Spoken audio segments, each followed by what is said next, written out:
my 18-week pregnancy update.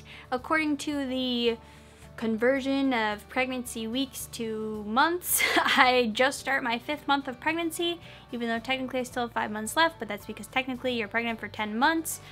So confusing. But I am going to continue along with what I decided to do last time, which was just kind of changing it up and kind of talking about what is going on and not really following a precise plan, which is very strange for me.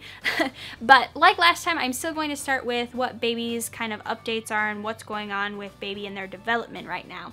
So currently right now I am using the Bump app, and this is kind of what it looks like right now. In week 17, there wasn't that much developmentally wise that changed, besides cartilage kind of turning to bone and baby putting on a lot more meat. So in week 18 right now, he or she is the size of a sweet potato, measuring 5.6 inches long and weighing 6.7 ounces. And there isn't really anything growth-wise that is changing with this week, but he or she is yawning, hiccuping, sucking, and swallowing, and he or she may be twisting, rolling, punching, and kicking, and he or she may be big enough that you could feel her. And currently right now, no, I cannot feel our baby, which is very depressing, but I did read and see when other women felt their first child, and some people said it was later on in like 20 to 25 week range. And then I think for me, what's kind of saddening as to why I haven't felt him or her yet is because there are a lot of YouTubers actually that just got pregnant recently, and they're a few weeks behind me, and they've already felt their baby, and so it's kind of sad that I haven't yet, and they're all pregnant with their first as well. But I think everything is going well. I definitely know that baby is growing, which I will talk about why that is in a short amount of time. But for updates, I wanted to let you guys know that tomorrow we go in for our gender ultrasound. So we will get to find out if baby is a boy or girl, and I can stop saying they and confusing you guys and thinking it's twins, or saying he and people thinking that we really know what we're having, but we don't. So tomorrow morning at 8:30 a.m. we will finally have our ultrasound and find out whether baby Pflederer is a boy or a girl, and we are very excited. Like we've mentioned before, we don't really have a preference. Ryan thinks that it might be a boy. To add on to this though, I finally had my first gender dream, and it was quite interesting, I must say. Ryan's the one that announced it to me and everyone else at the same time in this dream, and the way he announced it was quite interesting. Basically, he turned around from everyone, painted his belly button the color of the gender, and then turned around and showed his blue belly button to everyone. Thank you, dream. It was very interesting.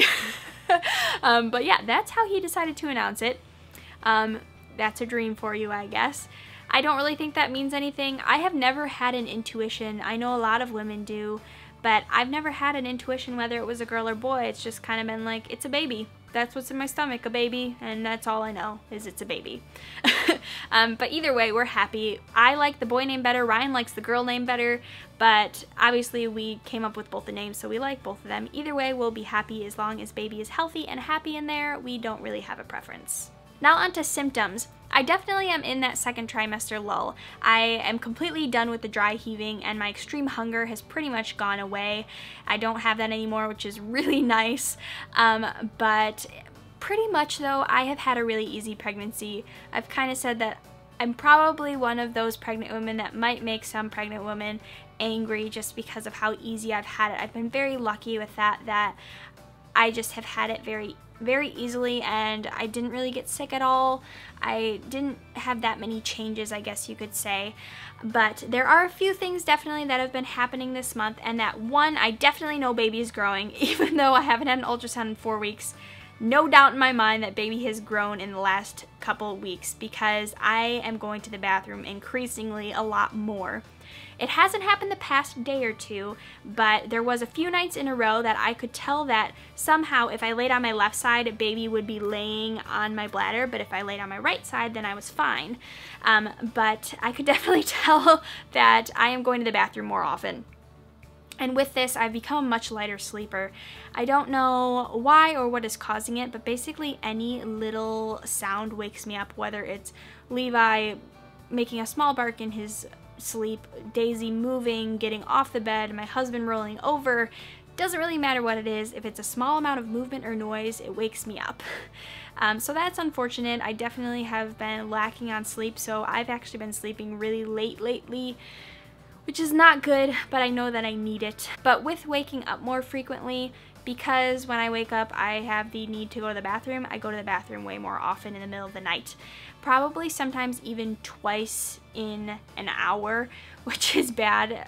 During the day I definitely go at least once an hour probably. But it seems like I'm going to the bathroom more in my sleep, and I don't know if that's normal. I thought maybe you'd be able to go longer because you don't really notice as much when you're sleeping, obviously, when you need to go to the bathroom.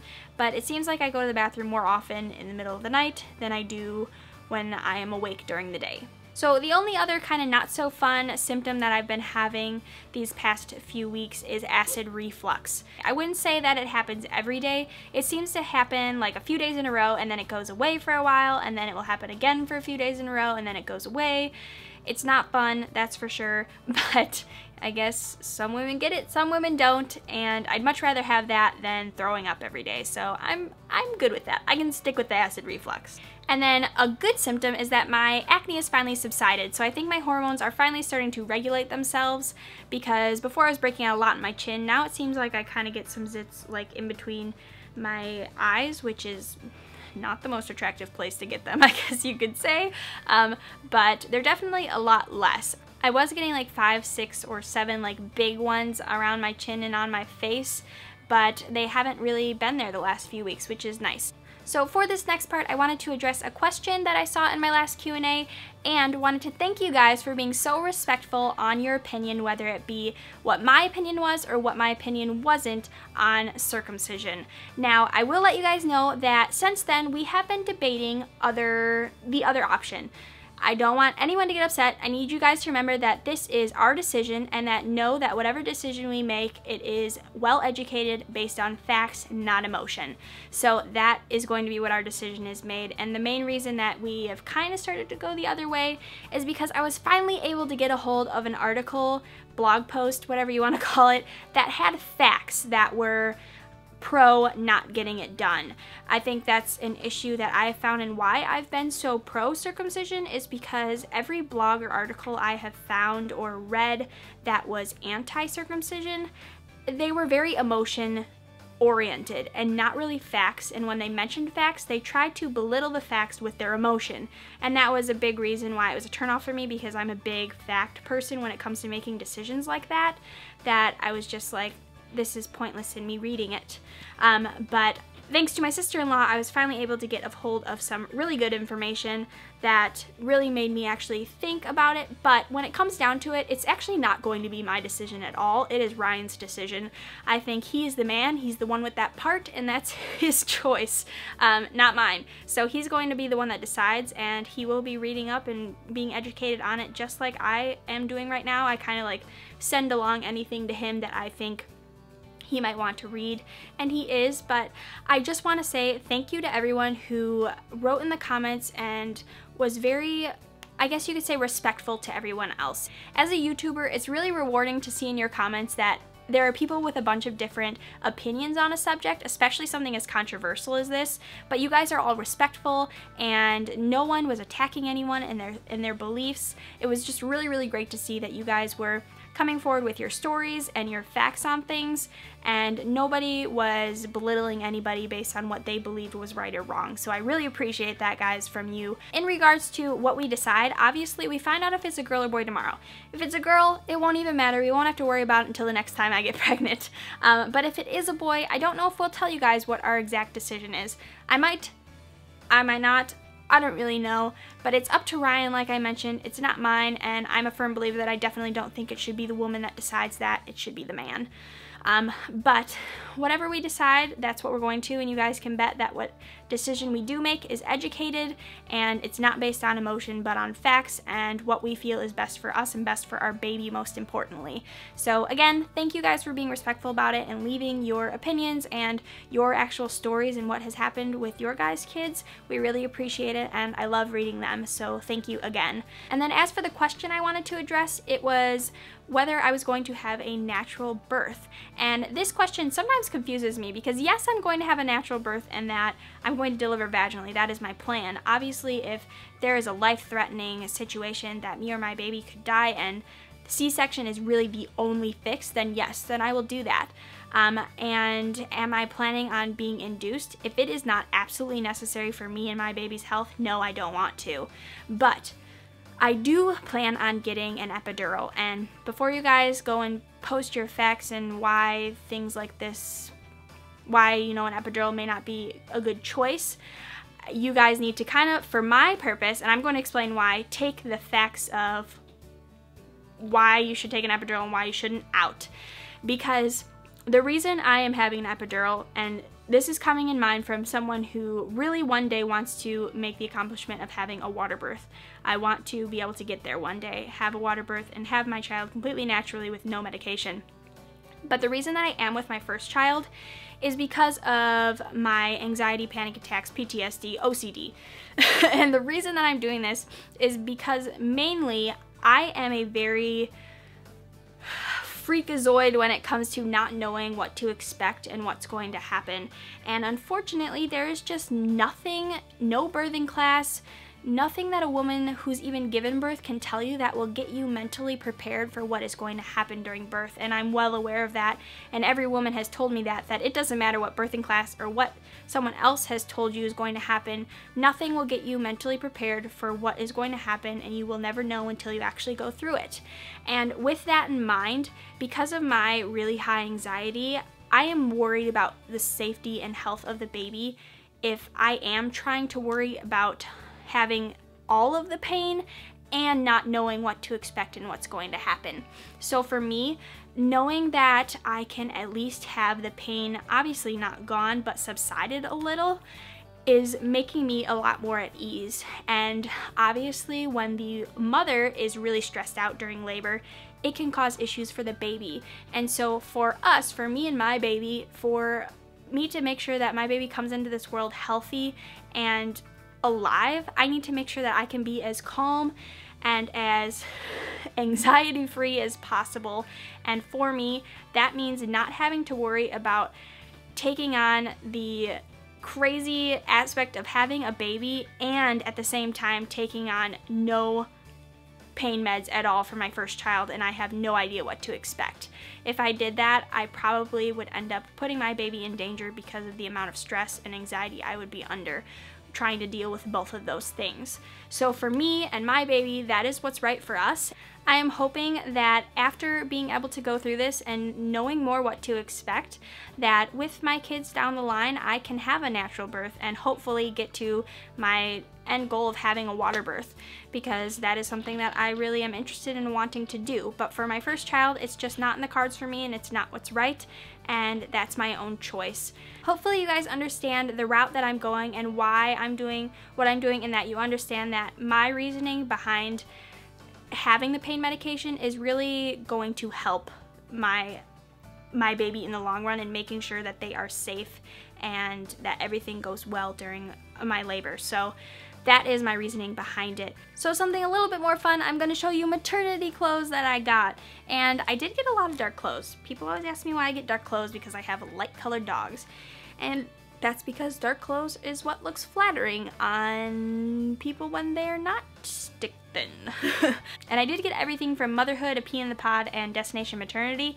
They're all in one store. We have like a massive 3-in-1 store in our area, and only 2 of the shirts I think are Pea in the Pod, for obvious reasons. Pea in the Pod's expensive, but the other ones I believe are all Motherhood, but I will check on the little tag and let you guys know. So this is definitely a Pea in the Pod, and the reason that I did get this one is because they were $45 for one, and then the second one was buy one get one free, so essentially it was 2 for $45, which isn't that bad, especially for how nice quality a Pea in the Pod maternity clothes are. She also let me know that these ones are great because they are able to they're able to go back to their original shape once you give birth, so you can wear them after and they're not super baggy. So I got this blue one, and then I got the same one because they're 2 for $45 in just a black. And also another reason that I got all darker colors is because A majority of my like pregnancy is during the fall and the winter, so I wanted to make sure that I had clothes that were more geared towards that. And our summer in the Chicago area has not been hot at all. Normally, I think last summer was really hot. It was over 100 a couple days, and humidity here of course is terrible. But this summer it's not even, I think it went over the 90s once. Majority though, it's been high 70s to low 80s, which is really cool if you know the Chicagoland summers. It's been really nice this summer, which of course is very nice for me considering I'm pregnant. But weirdly enough, I feel like I've been colder actually during pregnancy than hotter, and I know for everyone else that I've heard of, you're supposed to be hotter when you're pregnant, but it seems like I'm kind of colder. But anyway, this is one of my favorite shirts that I got, and I actually picked this one up last minute. It was in the redline sale, and I had one, they have like buy one redline, get another redline free, so I needed to get another one because I had 3 picked out. And I didn't even try this one on, but I knew that I would like it because of the fact that it's like the same style I wear. And it's just a plain kind of black, I don't know, 3/4 length, very flowy shirt. I wear flowy shirts already, so I'll be able to wear most of these after I give birth as well, because like I mentioned, I wear flowy shirts already, so they're perfect. And then I am wearing the gray one that matches this black one. It's just a basic t-shirt, I guess you could say.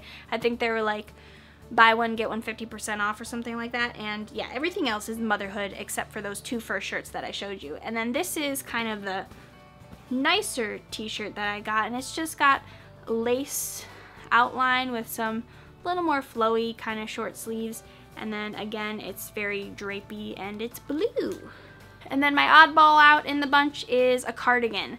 I was putting off, I didn't think I would need to get new cardigans because for obvious reasons they don't button up in front of you, but then after looking at my cardigans I realized why there's like pregnancy, maternity cardigans, because my cardigans are a little bit shorter and more fitted, I guess you could say, so on a pregnant woman they'd probably look funny. So I only got 1 cardigan so far because it is still kind of summer technically, but I got this gray one, and it's actually a lot lighter probably than lighter weight than it looks, and it's just flowy and it has these big sleeves if you can see, but it's just really nice. And this was, all of these I think were redline except my pants, which I haven't showed you guys yet. I did go ahead and get a pair of shorts because we are going to Tennessee, and this weekend we have our family reunion, so I'm going to be more active and outside, and so I knew that I needed to get some shorts, and so I went ahead and got these, and they're just like a plain blue wash, nothing too special. They have these kind of pockets on the back, and it came with a belt, which I think it's over there somewhere. I took it off because it looked kind of funny, but this is it, and these are actually full panel ones. I was confused because my first pair of maternity pants were from Old Navy, and my Old Navy ones, the full panel like out of the frame length, and then my half panel ones were only like this big. And so when I picked these up I was like, they're like mid panel, I don't really get it. But then I put on my shorts, which have the same amount, and they're definitely full panel. So, or not shorts guys, they're my mom capris. If you guys follow me on Instagram or you guys watch our vlog channel, then you saw me already talk about mom capris. The reason I call them mom capris is because it seems like every mom wears jean capris, and it doesn't seem like if you're not a mom you wear jean capris. So as soon as I got pregnant, I just all of a sudden really wanted jean capris, and that's kind of how I knew they were like their mom capris. Nothing wrong with them and they look fine. I just have never seen anyone but moms really wear jean capris, except for when I was like younger, like a kid. But so I finally got this pair, and you guys probably won't be able to see, but they're capris. Woohoo. I also got a white tank top as well. But basically that's all of the clothes that I got.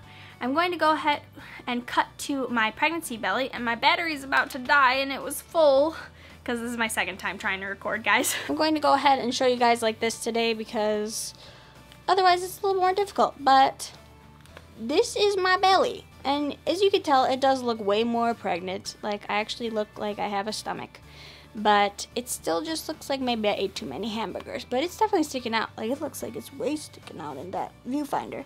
I can't tell fully though. But it does, you can tell, it's definitely sticking out way more. I just am excited for when I actually have like a belly and I look, you know, pregnant. I hope you guys enjoyed. I will see you next week when I plan to upload our gender reveal to you guys, and then the week after will be my 20-week update, and I will be halfway through my pregnancy. That's crazy. So I will see you guys next time. Thanks for watching. Again, thank you for always being respectful and leaving your guys' opinions and suggestions in the comments. I really appreciate it. So I will see you next week. Bye.